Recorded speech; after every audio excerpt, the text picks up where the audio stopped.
Using these sticks on the ground, this is an example of how you should be positioning your feet.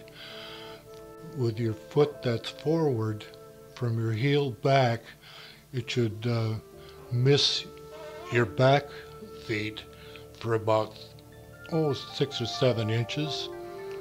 And then the heel of your foot that's in front should be in front of the toe of your foot that's in the back. So throughout the Tai Chi form, when you're shifting your weight, you make sure that you bend down low enough so that your knee will cover your toe.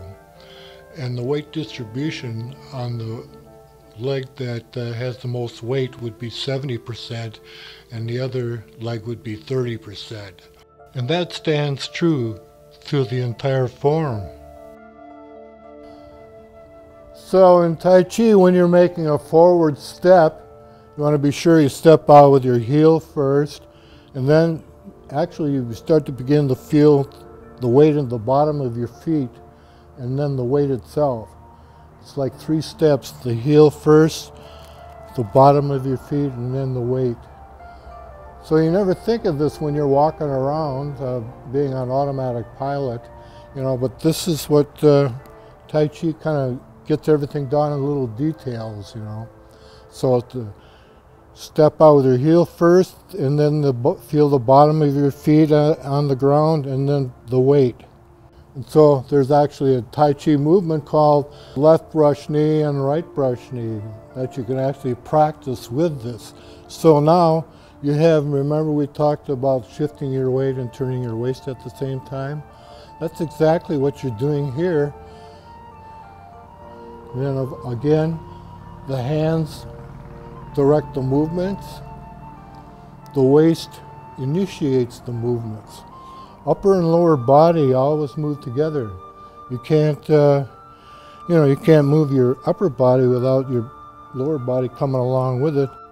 Turning my waist, for example, I have to turn in my right toe. I'm turning my waist to the left. And now I have to turn out my left toe. Now when I step out here, heel first and weight, I'm going to turn my waist, so now I have to turn in first my left toe, turn out my right toe, because I'm turning my waist to the right. So it's just an idea of practicing and getting used to this type of movements. Again, when you step out, first with your heel, and then the sole of your foot, and then the weight. So step out with your heel first, and upper and lower body moving together. That means you have to turn in one toe, turn out the other each time. So practice turning the waist, shifting the weight from one leg to another. Okay. And just keep practicing this. You want to step out nice and wide each time, Remember that left brush knee that I showed you before? So the backward step, just the opposite. Of course, we step out with our toe first, and then the bottom of the foot, and then the waist. And then you want to step out nice and wide. You don't want to step back too narrow. Like a fashion model would probably walk, I don't know, something like that. With their legs going like that. Yeah, you want to have a nice wide step. So each time you make a step, you still have that nice strong relationship to the ground. You have this nice strong stance.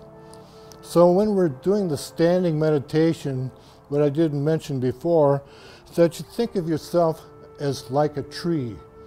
The bottom of from your waist down is the trunk of the tree, and it's very strong. And then at the bottom of your feet, the roots are growing down to the bottom of the feet into the ground.